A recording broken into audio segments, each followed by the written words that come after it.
소울 스토리타임에 오신 것을 환영합니다. 오늘은 신카이 마코토의 스즈메를 들어보겠습니다. 모험과 자기 발견의 이야기입니다. 지금 시작합니다. 장 -3부-2 추억은 넷이서. 아, 그러니까 뭐 하고 놀까? 요리. 카레 만들자. 쌍둥이 누나 하나와 동생 소라는 내가 말을 끝내기도 전에 바로 대답했다. 재미있는 일은 이미 다 알고 있고 우리는 그것을 순서대로 해낼 겁니다. 그런 선언을 들은 기분이었다. 우리는 낡은 아케이드 거리 구석에 있는 루미 씨의 집 2층 아이들 방에 있다. 루미 씨는 아래층 가게에서 문 열 준비를 하고 있다. 쌍둥이는 익숙한 손놀림으로 플라스틱 채소를 늘어놓고 플라스틱 식칼을 든다. 준비. 하나가 말했다. 시작. 찍찍찍찍. 둘은 엄청나게 빨리 채소를 썬다. 장난감 채소는 단면이 매직 테이프로 되어 있어서 식칼로 떼어낼 때마다 이리저리 튀어 탁내 머리를 맞췄다. 앗. 필사적으로 날아오는 채소를 막았다. 자, 카레 완성. 소라가 소리쳤다. 잘 먹겠습니다. 둘이 나란히 와드득 플라스틱 채소를 깨물었다. 얘들아, 먹으면 안 돼.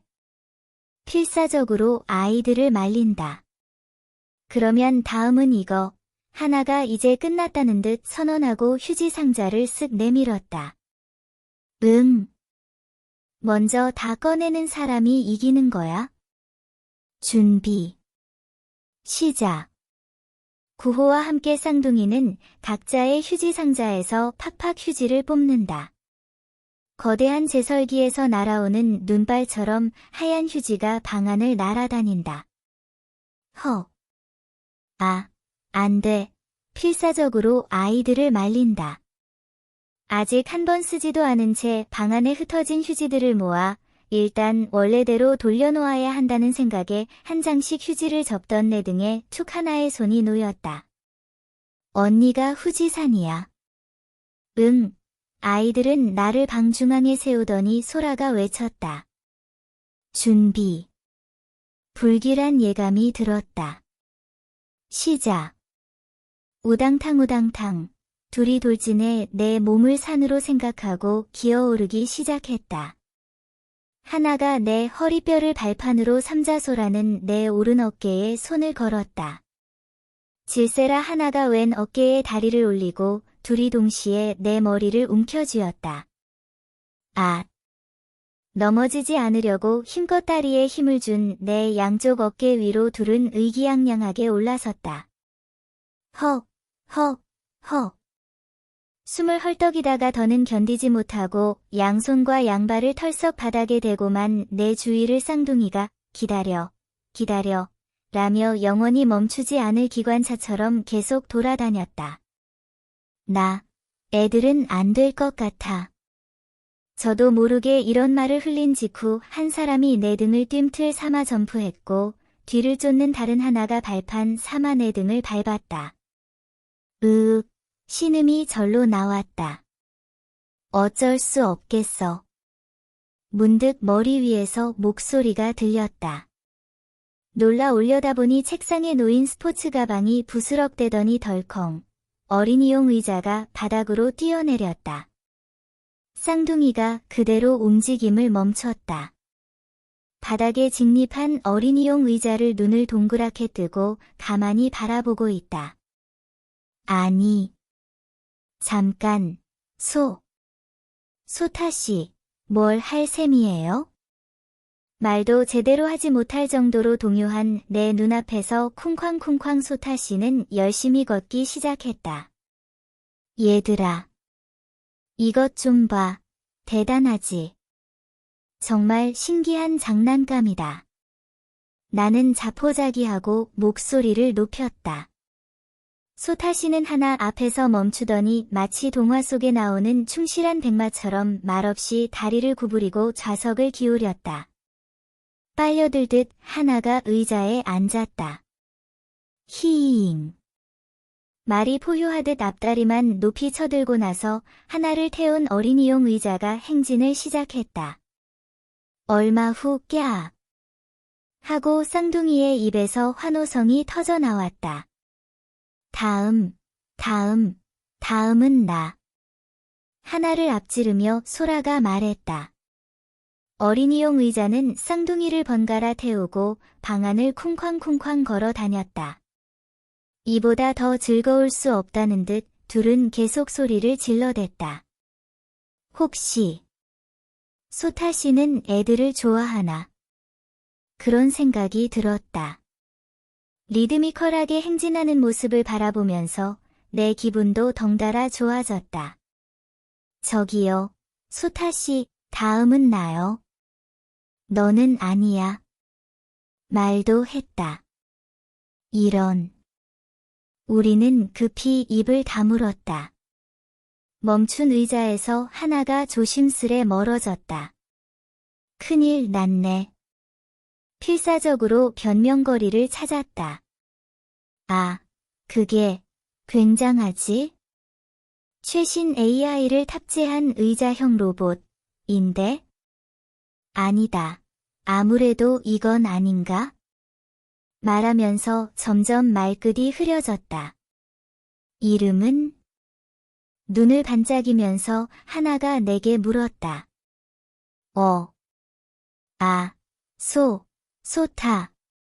소타. 와. AI라면 자기도 안다는 듯 쌍둥이는 엉금엉금 기어 의자로 다가갔다. 소타, 내일 날씨는? 소타, 음악 틀어줘. 소타, 끝말잇기 하자. 소타, 오늘 주가는? 안녕, 시리. 시리라도 부르듯 속속 요구사항을 내뱉는 쌍둥이에게 당황해 말했다. 저기, 소타는 그렇게 똑똑하지 않아. 스즈메, 무슨 소리야? 쿵쾅쿵쾅 소타씨가 내게 다가오자 또 말했다. 라며 쌍둥이가 소리쳤다. 정신을 차려보니 아이들 방 밖은 완전히 어두웠다. 몇 년 뒤 이 아이들이 크면 오늘 이 일을 어떻게 기억할까? 방 안을 굴러다니며 노는 의자와 쌍둥이를 바라보며 생각했다. 나 정도의 나이가 되었을 때 이 아이들은 오늘 일을 어떻게 생각할까? 어린 시절의 행복한 망상. 혹은 새삼 설명하기 힘든 기묘한 현상. 어린 시절의 기억은 어느샌가 희미하고 애매한 꿈처럼 변해갈 것이다. 하지만 그것이 어떤 형태이든 오늘의 이 일이 이 아이들에게 누군가 넷이서 놀았던 추억으로 남길 바랐다. 이는 한참 뒤에야 한 일인데 타마키 이모가 나를 쫓아 고베로 결국에는 도쿄까지 가기로 마음먹은 시점이 마침 내가 쌍둥이를 돌보던 무렵이었다고 한다. 가출이요. 그날 담당 어부의 집을 들렀다가 어협 사무실로 돌아오는 차 안에서 운전석에 미노루 씨가 중얼거렸다. 이틀 전부터 기운이 없는 타마키 이모를 힐끔거리고 격려하듯 일부러 밝은 목소리를 내어 말했다. 하지만 저도 어릴 때 생각이 나요. 안 그런가요? 그 나이 때는 마을도 부모도 다 지긋지긋하게 느껴지지 않았어요? 그러니까. 미노루랑 똑같다는 말은 하지 않았으면 좋겠네. 타마키 이모의 차가운 목소리에 미노루 씨의 말문이 막혔다. 미노루 씨는 아무렇게나 기른 수염이 난 얼굴에 미소를 짓고 그야 그렇죠. 라며 기어드는 목소리로 사과하듯 말했다. 불쌍하게도 여전히 타마키 이모와 어울리는 법을 모르고 있다. 특히 나와 관련되어 있을 때 이모는 그야말로 지뢰바디다. 후. 내던지듯 커다란 한숨을 내쉬는 타마키 이모. 내게 보낸 라인 메시지는 많은 시간이 지났는데도 읽었다는 표시가 뜨지 않았다. 혼잣말이라면 너무 크고 불평이라면 상대방에 대한 배려가 전혀 없는 태도로 타마키 이모가 말했다. 걔, 어디로 가려는 걸까? 무슨 불만이 있냐고 물어도 얼버무리기만 하고 오늘 밤 어디서 자는지도 전혀 안 가르쳐주고. 저기, 스마트폰 GPS는 보셨어요? 응. 아니, 젊은 커플들이 종종 이용하는 그거요. 서로의 장소를 알 수 있는 앱 같은 거요. 그런 거 안 깔았어. 그러면 미노루 씨는 이리저리 생각을 굴렸다. 타마키 이모에 대한 그의 마음은 이모 이외의 사람들은 대체로 다 알고 있다. 아, 계좌는 확인하셨어요? 스즈메의 스마트폰과 연결된 계좌요. 요즘은 뭐든 스마트폰으로 결제하잖아요. 미노루 씨는 항구역 주차장에 차를 넣고 사이드 브레이크를 건 뒤 계속 스마트폰을 조작하고 있는 타마키 이모에게 물었다. 어때요? 걔, 고베에 있네. 하얗게 빛나는 화면을 물끄러미 바라본 채 타마키 이모가 말했다. 화면에는 내가 3일 동안 사용한 돈의 명세서가 표시되어 있었다. 페리 티켓, 자판기에서 산 과자 빵, 에힘의 몇 개 역의 티켓 요금, 고베에서의 햄버거. 미노루 씨의 괜한 한마디 덕분에 내 행동 이력이 그대로 드러난 것이다. 고베요. 그거 참, 정말 멀리 있네요. 더는 혼자 둘 수 없어. 타마키 이모가 결심한 듯 읊조렸다. 항구의 푸르스름한 가로등 불빛을 받은 그 단정한 여벌구를 보고 미노루 씨는 고백이라도 하는 듯한 기분으로 소용없는 일이지만 과감하게 입을 열었다. 아, 타마키 씨. 달리 뭐든 제가 할 수 있는 일이라면? 미노루. 네. 나, 내일부터 잠시 회사를 쉴 거야. 바쁜 시기에 미안한데 내일 좀 3일 봐줘. 아니. 그러면 저도 같이 쉴까? 왜? 드디어 타마키 이모는 스마트폰에서 눈길을 떼고 미노루 씨를 노려봤다. 그러면 의미가 없지. 미노루는 출근해야 해. 그렇죠. 미노루 씨는 풀 죽어 말했다. 내 입장에서 봤을 때 이때의 미노루 씨는 공회전만 하는 주제에 나를 방해하는 한심한 아저씨인데 그런 미인이 나를 노려보니 소름이 끼칠 정도로 무서웠다고 아주 좋아하며 말했다. 이 아저씨, 상태가 좀 심각하다. 그래도 어떤 순간에도 이모의 행복을 빌어준다는 점에서 아무래도 응원해주고 싶어지는 사람이다. 스즈메. 잠깐 와 볼래? 루미 씨가 큰 소리로 불러 아래층으로 내려가니 뒷마당의 좁은 부엌에서 나를 기다리고 있었다.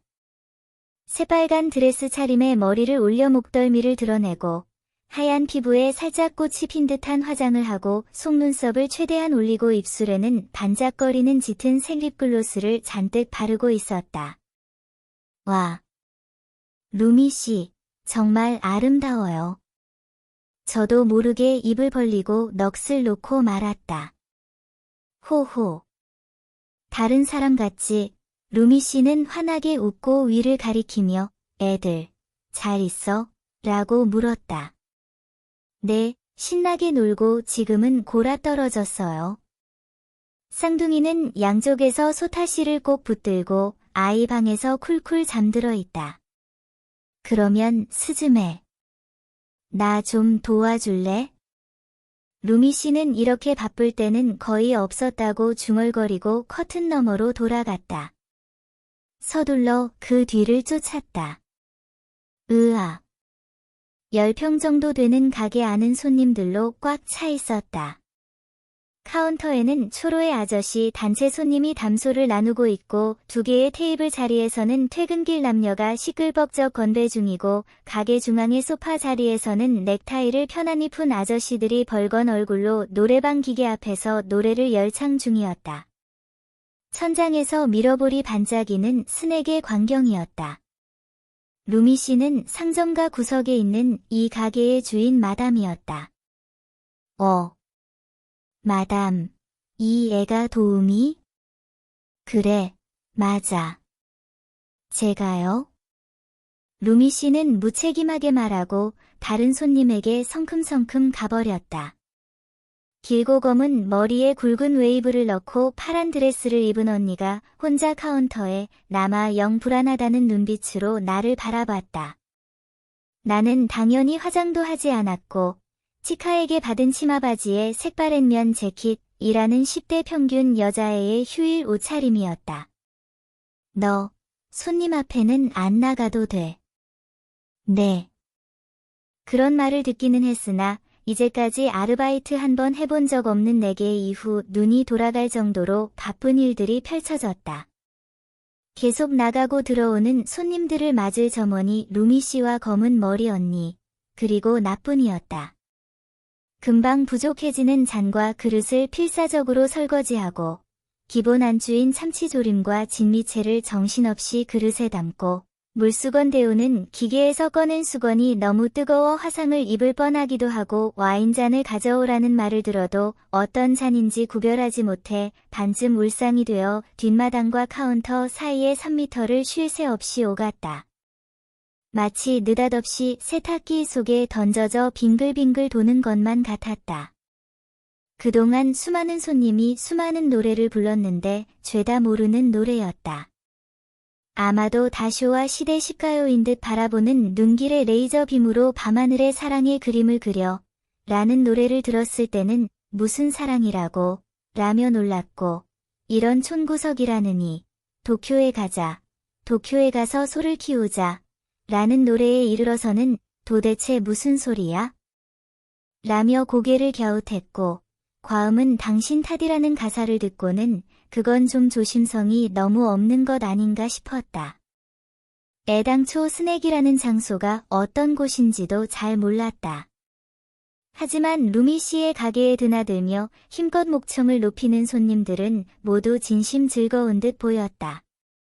1925에서 89년, 여기서는 70에서 80년대. 뭐야?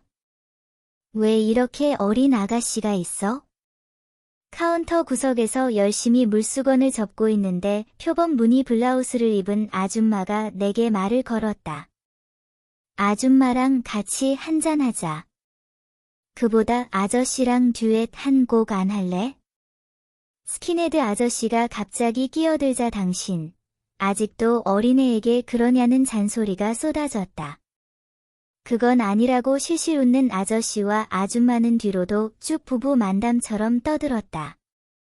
이건 좀 아닌 것 같았지만 뭐라고 할지 몰라 대답을 망설이고 있는데 홀에서 검은 머리의 언니가 한 손에 잔을 들고 호쾌하게 걸어와 어머, 좋아라. 잘 먹을게요. 라며 잔을 짠, 부딪혔다. 이런.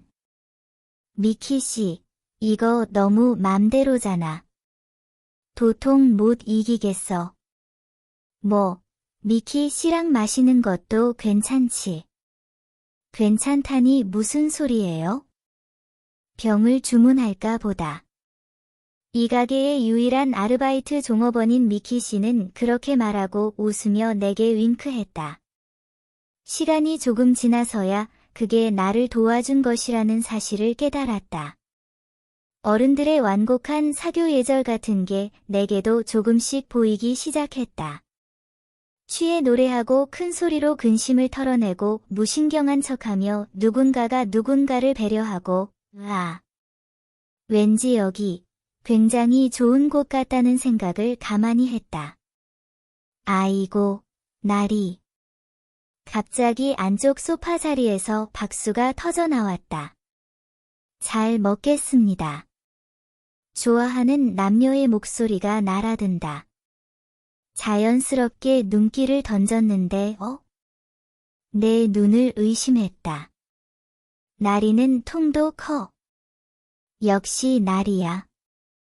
잘 먹겠습니다. 시끌벅적 흥이 오른 자리의 중심에 턱 앉아있는 것은 다름 아닌 그 다이진, 하얀 새끼 고양이였다. 선배 나리는 안 드십니까? 사장 나리는 역시 인심이 좋으십니다. 저마다 고양이에게 말을 걸고 있다. 말도 안 돼, 절로 소리내어 말하고 말았다. 아, 저기요. 잠깐만요. 카운터에 앉아있는 미키 씨에게 다가가 귓속말했다. 미키 씨, 저 자리에 고양이가 있다고 말하려 했다. 응, 미키 씨는 고개를 돌려내 눈길 끝을 바라봤다. 있지, 처음 보는 사람인데 말이야. 사람? 절로 말을 따라 했다. 미키 씨는 웃으며 말했다. 아주 조용한 사람인데도 단골과 금방 친해졌다니까. 옷도 잘 입고 고상하기도 하고. 아니, 그러니까 저게. 잠깐만. 고양이처럼 안 보이세요? 조심스럽게 이야기를 꺼내봤다. 다이지는 소파 자리 중심에서 너무나도 고양이처럼 한쪽 발을 올리고 사타구니를 핥고 있었다. 고양이? 그래, 미키 씨는 살짝 뺨을 붉히며 반한 듯한 표정으로 말했다. 시큰둥한 얼굴인데 너무 멋지지 않니? 말도 안 돼. 아무리 봐도 저 고양이, 사타구니를 핥고 있는데. 아. 다이지는 고개를 들다가 나와 눈을 마주쳤다. 피차 순간 몸을 굳혔다. 그때 딸랑벨이 울리며 스낵문이 열리자 다이진이 튕기듯 자리에서 일어났다. 루미 씨가 노래하듯 어서 오시라고 목소리를 높일 때 새로운 손님과 스치듯 하얀 고양이는 문 밖으로 뛰어나갔다. 아, 죄송해요. 저 잠깐. 스즈메. 죄송해요. 소리치면서 나도 가게 밖으로 뛰쳐나왔다. 가게 앞에 서서 어두컴컴한 상점가를 둘러봤다. 어두운 골목길 하나를 하얀 실루엣이 촐랑촐랑 쟁걸음으로 멀어지고 있다. 소타시. 스낵 2층을 올려다보며 소리쳤다. 다이진이. 아이 방 창문으로 소타시가 황급히 고개를 내밀었다. 나는 다이진을 놓치지 않으려고 소타시를 기다리지 않고 골목으로 달려들었다. 인적이 없고 가로등도 꺼진 낡은 아케이드 거리는 왠지 이국적이어서 문득 낯선 꿈속을 뛰고 있는 기분에 사로잡혔다. 하얗고 조그만 실루엣이 모퉁이를 돌 때마다 보였다. 사라지기를 반복했다. 이윽고 아케이드 지붕을 빠져나가 밤하늘 아래 탁 트인 도로로 나왔다. 너, 무슨 생각이야? 몇 미터 앞 아스팔트에서 다이지는 한 바퀴 구르더니 느긋하게 털을 고르고 있었다. 의도를 알 수 없어 거리를 둔 채 노려봤다. 스즈메. 어쩐지 즐겁게 들리는 어린 목소리로 고양이가 나를 올려다보며 말했다. 잘 지내? 뭐? 다이지는 한번 만져보라는 듯 몸을 휙 굴려 배를 드러내더니 그대로 기분 좋게 또 회전해 이번에는 엎드려 앞발을 들어 하늘을 가리켰다. 보라고. 고개를 들었다. 이미 알고 있었잖아. 마음이 또 말했다. 달콤하고 그을린 듯한 이 향기. 조금 전부터 발밑을 통해 전해오고 있었다. 땅속이 일제히 움직이는 듯한 소란스럽고 불쾌한 감촉. 미미즈. 낮은 처마의 주택가 너머, 그리 멀지 않아 보이는 산등성이에서 검붉게 빛나는 미미즈가 일어나기 시작하고 있었다. 밤하늘을 배경으로 미미즈는 이전보다 훨씬 불길하게 번쩍이고 있다. 그때 목재가 아스팔트를 차는 우당탕 소리가 뒤에서 들려왔다. 다이진. 소타시는 소리치면서 전속력으로 달리는 개와 같은 실루엣으로 달려왔다. 다이진은 말없이 도망치기 시작해 미미즈 쪽으로 달려갔다. 스즈메. 가야 해. 응. 소타시의 말이 끝나기도 전에 내 몸도 달리기 시작했다. 소울 스토리타임을 시청해주셔서 감사합니다. 오늘의 이야기가 마음에 드셨다면 좋아요와 구독을 눌러주세요.